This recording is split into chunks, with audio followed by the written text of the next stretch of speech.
MarShawn Lloyd decided to get cryptic with some of the things he did on Twitter on Sunday afternoon. How should we interpret all of this? Our Locked On Gamecocks, your daily podcast on the South Carolina Gamecocks, part of the Locked On Podcast Network, your team every day.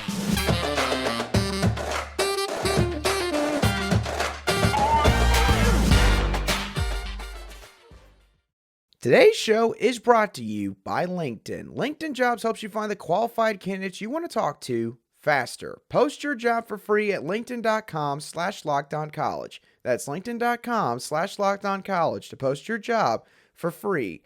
Terms and conditions do apply. Hello, Gamecock Nation, and welcome back to the Locked On Gamecocks podcast, your show for daily headlines and potential storylines on your favorite South Carolina Gamecock sports teams. I'm your host, Andrew Lyon, and as always, thank you for making the Locked On Gamecocks podcast your first watch or listen here today. We are free and available on YouTube and wherever you get your audio podcasts daily.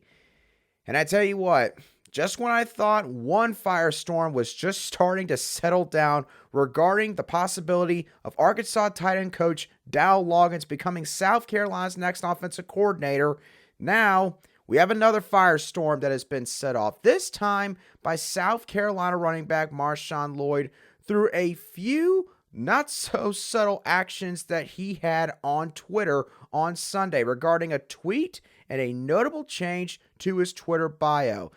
And Gamecock fans are now concerned that MarShawn Lloyd may have played his final snaps as a South Carolina Gamecock. So let's go ahead and dive on right into this situation because there's a lot to try to decipher here in terms of what all could potentially be going on with this situation. And obviously, Gamecock fans do not want to see MarShawn Lloyd leave this team as the Gamecocks have already taken a hit at the tight end position leading into the Gator Bowl, and MarShawn Lloyd means a lot to this program. We're going to dive into all of that to start off today's show. So let's go ahead and start with the tweet in question, where MarShawn Lloyd took to Twitter on Sunday afternoon and posted the following, saying, quote, "Game ain't based on sympathy. Do what's best for you. Hashtag Uno," representing, of course, the number that he wears at South Carolina and the number 1. Now, at first, it didn't really seem like that a lot of people were reading too deeply into that specific tweet. Some people thought that maybe it was just one of those quotes from one of those songs that maybe some of these guys listened to that he was just posting on Twitter. And so only a few fans were sort of wondering what this tweet actually meant. And then either at the same time or not too long after that tweet was posted, MarShawn Lloyd went to his Twitter bio and took out the portion of his bio that said that he was a South Carolina running back, leaving the Twitter bio to just plainly say the word Uno, again, representing his number and also the brand that he actually runs as a part of his sort of collegiate athlete profile that he's built up for himself over the last 8-9 months or so. So to get into what this means in a general sense, to put it bluntly, it definitely seems like that MarShawn Lloyd is not happy about something related to maybe his current situation or maybe a team situation or maybe an entirely different issue, which I'll dive into all of that in just a couple moments. And the thing is, y'all, when it comes to modern day athletes, we have seen now multiple examples of whenever a player is in a particular set of circumstances and they are not pleased with how the situation is unfolding for them, they go on social media and they do something such as wipe their entire profile clean of any semblance of any sort of relationship or association they have with that football team, changing their bio. This has happened with a couple of players in just the last year or so. South Carolina fans, Deebo Samuel did the same exact thing with the San Francisco 49ers back in the offseason, which of course set off an entire slew of rumors as people tried to figure out what the issue was between him and San Francisco. Now, of course, they did wind up working things out to where Deebo got a massive new contract, and he is now still playing for the San Francisco 49ers. Kayshon Boutte, a star wide receiver for the LSU Tigers, did this sort of thing after they lost to Florida State in week 1 back in the regular season. And so that leads into the next question, which is, what does this mean in a specific sense? Well, Admittedly, this entire scenario could be pointing to multiple different things. The problem is that none of the answers I'm about to go over, admittedly, make complete sense. So let's run through the options here. The first issue could be the potential hiring of Arkansas tight end coach Dowell Loggains. Now, there were some Sunday reports that did come out from a couple of different Gamecock websites that did say that Dowell Loggains has become a serious candidate in South Carolina's offensive coordinator search. So really, truthfully, just validating some of the reports that came out initially last week from Jacob Davis Scott of Arkansas's SB Nation website and Brad Crawford of 24/7 Sports, who were the first two, valid sources to throw out this information about Dowell Loggains and the potential interest South Carolina had in him as their new offensive coordinator. But the thing is, I don't think that the timing of these reports and MarShawn Lloyd in the same couple of hours basically wiping clean his Twitter bio of anything South Carolina related and posting that post have anything to do with each other. Because the thing is, I feel like if MarShawn Lloyd was unhappy with the potential for Dowell Loggains to be hired by South Carolina, that he would not have done this on Sunday. He would have done something on Thursday or Friday of last week. And MarShawn Lloyd, obviously, is a part of the program, much closer to everything that's going on than I am, than the fans are, than other reporters are. He is right there in the thick of things. So if someone's going to know exactly how things are playing out, it's probably going to be MarShawn Lloyd. So if this has been the case for some time now with Dowell Loggains, this just doesn't add up to me. But there could be a separate reason related to the Dowell Loggains hire that could explain why MarShawn Lloyd did what he did on Sunday afternoon, and seems like he could be inadvertently saying that he is going to go into the transfer portal. Again, not official, but that is the fear with everything he did on Sunday on social media. So we're going to dive into that and something else that could be playing a role here in just a few moments right here on Locked On Gamecocks. But before we continue talking about the MarShawn Lloyd situation, I do want to let y'all know that today's show is brought to you by our friends over at LinkedIn. Now, if you're a small business owner or manager that feels like the hiring process is a high-stakes wager because you want the best qualified candidates available, there's an easy way to get around this conundrum. That's by using LinkedIn Jobs, which helps to find the right people for your team faster and for free. When you use LinkedIn Jobs, you can create a job post in minutes to reach both your own personal network and a worldwide professional network that consists of 810 million people. You can also add your job to the purple hashtag hiring frame on your profile, which helps to find the right people that fit the job description to a T. And it uses tools like screening questions to filter through those candidates and populate the right team member for your business to finish out the year strong. It's why small businesses rate LinkedIn Jobs number one in delivering quality hires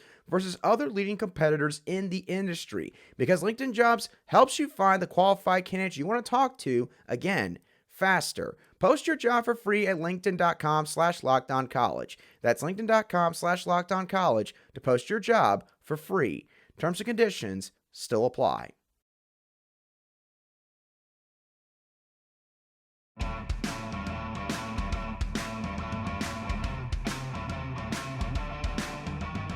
Welcome back to this Monday edition of the Locked On Gamecocks podcast, where we cover your South Carolina Gamecocks every single day. Want to thank y'all once again for making Locked On Gamecocks your first listen here today. Now, for your next listen, I would like for you to go check out the Locked On Sports Today podcast, where the biggest stories of the day, plus instant reactions, big game recaps, and the take of the day all take place. The Locked On Sports Today podcast is available on the Odyssey app, YouTube, and wherever you get your audio podcasts daily. Okay, so let's get on right back into the situation that is currently ongoing right now with South Carolina running back MarShawn Lloyd and what his social media activity could mean in regards to a potential issue with South Carolina. Now, I mentioned Dowell Loggains before we went into the break. So here's the next reason why MarShawn Lloyd might not be happy with South Carolina right now. It relates to Dowell Loggains once again, but this time the reason is more specific. Maybe MarShawn Lloyd does not want to put blind faith in a guy with a pro-style background, like he had to with Marcus Satterfield for the last 2 years. It's important to remember, when MarShawn Lloyd joined this program, although it only feels like he's been here for practically a year because he really just bursted out into the scene for South Carolina this season, he joined the program back in 2020, the last year that Will Muschamp was here in Columbia. Mike Bobo was the offensive coordinator that season. Marcus Satterfield had not arrived yet at South Carolina. Of course, that all took place in the 2020 offseason heading into 2021. MarShawn Lloyd, of course, had pretty much lost the 2021 season because he was still recovering mentally, especially from that ACL injury, and only really came back during the spring heading into this season in 2022. But the thing is, MarShawn Lloyd was probably still not utilized to the best of his abilities, especially early on in the season in the Arkansas and Georgia games. 2 games where we saw South Carolina go down 21-3, I believe, or 21-0 in both contests, and pretty much were just trying to air the ball out for the majority of the beginning of each of these games, and it wasn't until South Carolina was in a massive hole where they finally decided to put more emphasis on the ground game, which obviously is the exact opposite of how you want to operate as an offensive coach, but I digress. That was a few months ago. Nothing you can change about it now. The point is, MarShawn Lloyd, it took pretty much a temper tantrum in the Arkansas game and Shane Beamer stepping in after the Georgia game for him to finally get some snaps and some actual carries out of the backfield. And from the Charlotte game onward, MarShawn Lloyd was on an absolute tear until, of course, the Missouri game where he got the deep thigh bruise injury, which pretty much took him out of commission for the rest of the season. So maybe he does not want to have to now put blind trust, again, in another coach that has a pro-style background that, again, he could be told by Shane Beamer, look, this guy's not going to do what Marcus Satterfield did. This guy's going to utilize you the way you should be used. He's not going to have you coming in and out of the game. He is going to prioritize the run game. Maybe Marshawn just doesn't want to blindly believe that a second time. Again, I'm not saying that's the case, and Dowell Loggains has not even been officially hired yet. But if Dowell Loggains is the new OC indeed, and that's finalized sometime later in the week, maybe that's something to consider with MarShawn Lloyd. Now, the last reason, which is going to cover a couple different possibilities, is maybe there was a broken promise somewhere. The first area to point to, obviously, would be NIL. Now, I will say this. In terms of following some of these football players on social media, I would assume that MarShawn Lloyd is not necessarily one of the athletes on the team that has to worry about NIL deals. MarShawn Lloyd, I think, has got a couple different deals going for him. Again, obviously, no one knows exactly how much he's making. It's not our business. But I would say that MarShawn, from a bird's eye view, has done pretty well in this area up to this point. But who knows? Maybe there was a promise with a particular contract or with a particular, deal that was going to be brokered for him at some point, and maybe there was a wrench thrown into things. And now he's upset because of that. I'm not saying, again, that that's indeed what's happened here, but look, we've heard rumblings of players before who are very, very upset with coaching staffs or with entire schools because something happened with an NIL deal. So you do have to consider the possibility of that coming into play here. Another thing, which I didn't really think about until later on in the day, was this.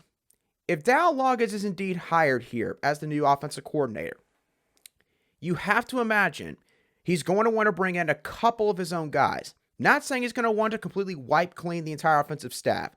Coach Beamer would probably not allow him to do such a thing. But let's say he wants to bring just 1 or 2 assistants with him. What if that means there's a new running back coach? You see where I'm going with this? What if MarShawn Lloyd's got a great relationship with running backs coach Montario Hardesty at South Carolina, and Dowell Loggains' potential hire as the new offensive coordinator means that Montario Hardesty doesn't come back?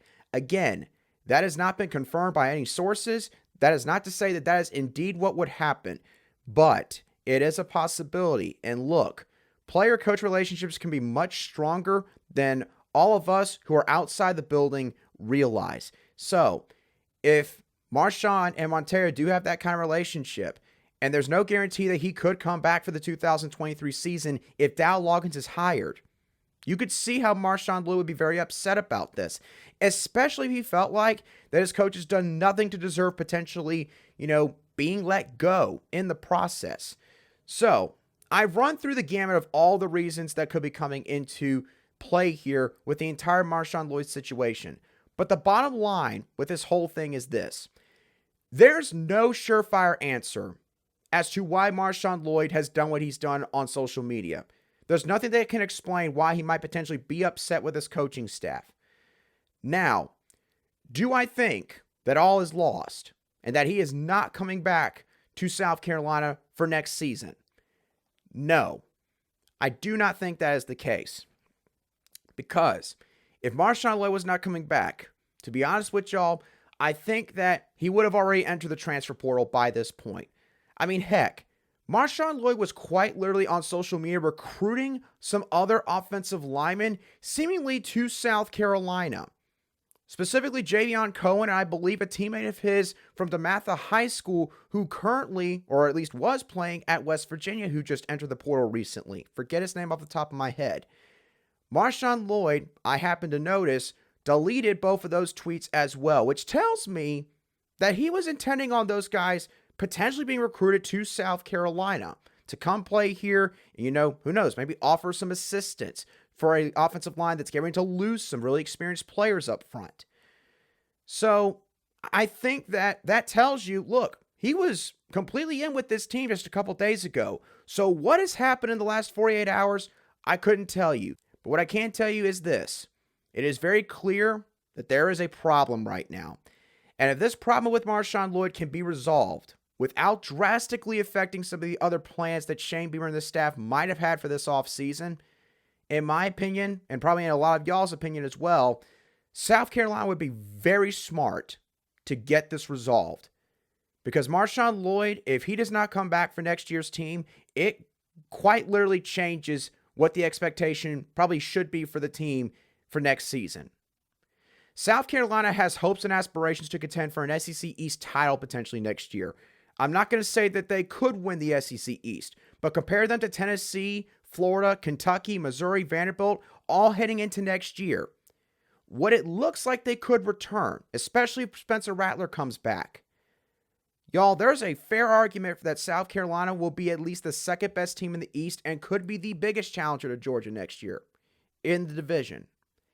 If MarShawn Lloyd's not a part of that equation, those chances go down. I'm not going to say they go down drastically, but it hurts South Carolina in that regard. So, needless to say, again, don't know exactly what all has happened here, but this is going to be something that South Carolina fans are going to want to keep an eye on over the coming days. And who knows? Maybe there could be some news eventually that trickles out that MarShawn Lloyd has entered the transfer portal. Again, I would highly encourage y'all to not just throw in the towel and say that all hope is lost with this. I don't think that's the case, but it's very clear something's got to be mended, something's got to be fixed soon, or else, who knows? MarShawn Lloyd could be suiting up in a different uniform in 2023. Now, there's not just drama going on right now with South Carolina and MarShawn Lloyd.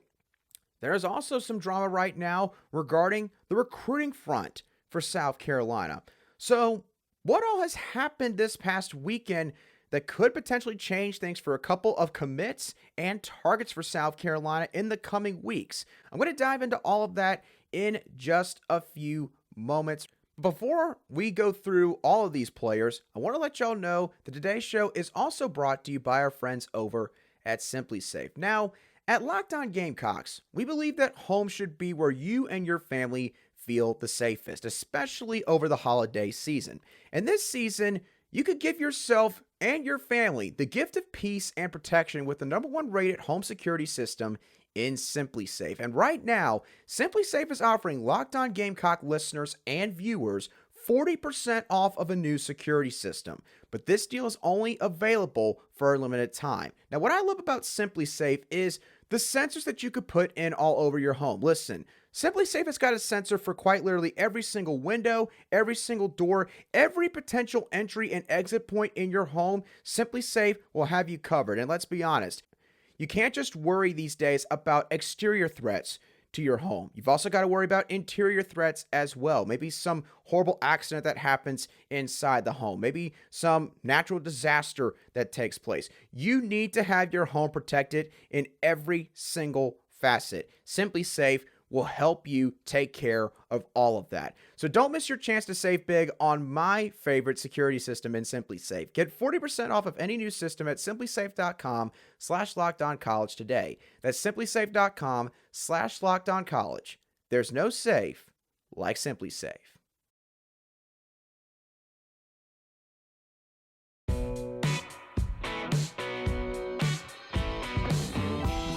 Welcome back to today's edition of the Locked On Gamecocks podcast, where we cover your team every single day in just 30 minutes. All right, so there were a few notable things that did take place for Shane Beamer and South Carolina's coaching staff this past weekend in regard to a couple of different commitments and some potential targets for South Carolina. Of course, the staff has been staying very busy recently, visiting a bunch of South Carolina's commitments, including Grayson Howard on Sunday, who quite literally probably saw half of South Carolina's on-field assistants, plus Shane Beamer, all in his home, which again just tells you how important of a target that he is for this staff in the 2023 recruiting cycle. But to get past all of that talk, let's talk about a recent offer, and a very notable one at that, as LaNorris Sellers' brother Jaden has been offered by South Carolina. Now, LaNorris Sellers, for those of you who maybe don't know who that is a quarterback recruit from the state of South Carolina who played at South Florence High School this past season that literally just ended within the last couple of weeks. He's a dual threat quarterback, but look, he's not a guy who literally runs first and throws second. This is a guy that can do both quite well. He's a guy that is quite strong. He's very athletic, can throw the ball on the run. This is a guy that's got all of the tools in the toolbox to be an all-conference type quarterback. He is that kind of a talent. South Carolina has been pushing him hard for the last few months, but Syracuse has had his commitment since, I believe, March of this year. That coaching staff made him a very big priority early on, before his senior season ever took place. But South Carolina did just recently offer his younger brother, Jaden Sellers, who I believe is a sophomore wide receiver on South Florence's football team. And the thing is, the Sellers brother, maybe this doesn't come as a shock, but they, I think, are a package deal in terms of where they're going to play college ball. So for South Carolina to offer Jaden Sellers, needless to say, very, very smart move on their part. And in my opinion, is going to give him a much better shot to potentially land the LaNorris Sellers at the end of this recruiting cycle. This is going to be one that South Carolina fans are going to want to pay attention to moving forward. Now, there was a couple of South Carolina commits this past weekend. They got a real notable offer from a brand new Power 5 football coach. As Gamecock commits, Vicari, Swain, and Isaiah Jatta have been offered by Colorado and subsequently new head coach Deion Sanders. Now, I'll go ahead and get right into the main question some of y'all may be asking yourselves hearing that news. Is there a reason for South Carolina to be worried about losing potentially either of these prospects? I have to admit, I would say yes. I'll start off with Vicari real quick. Look, Swain is a guy that is an athlete at his high school. He's projected as an athlete or listed as an athlete by pretty much all the recruiting service websites out there. And the thing is, he plays both defensive back and wide receiver, and he does both at a pretty high level where he plays high school ball at. Guess who also played both positions at a pretty high level, especially defensive back? Deion Sanders. Did it at the highest level in football in the NFL, is in the Pro Football Hall of Fame in Canton, Ohio. To say that this offer might be one of the biggest honors Vicari Swain might ever have in his young football career would probably be an understatement, honestly. I mean, it says a lot for a guy like Deion Sanders to look at his film and say, I like your potential. I think I want you to come play for my program. Look, there's no doubt that's probably going to speak volumes to Vicari, and honestly, I won't be shocked if maybe he turns around and takes a visit to them at some point. If he doesn't, that tells you just how strong the bond is between him and South Carolina's coaching staff. But watch that one closely, because I promise you, again, with everything I just said, I would not be shocked if Vicari Swain at least listens to Deion and Colorado and their pitch for what they could do for him at the next level. Now, for Isaiah Jatta, he's been getting plenty of offers since he committed to South Carolina back in the summer. And those offers include BYU, Illinois, NC State, Oklahoma State, and Auburn. And speaking of Auburn, Isaiah Jatta visited the Auburn Tigers this past weekend. And from what he told a couple of their reporters, it seems like that Auburn is in the mix here. It seems like that he's not quite 100% committed to South Carolina at this moment in time. And I took this excerpt from an interview that he did with Auburn sports reporter Caleb Jones, the Rivals affiliate site for the Auburn Tigers.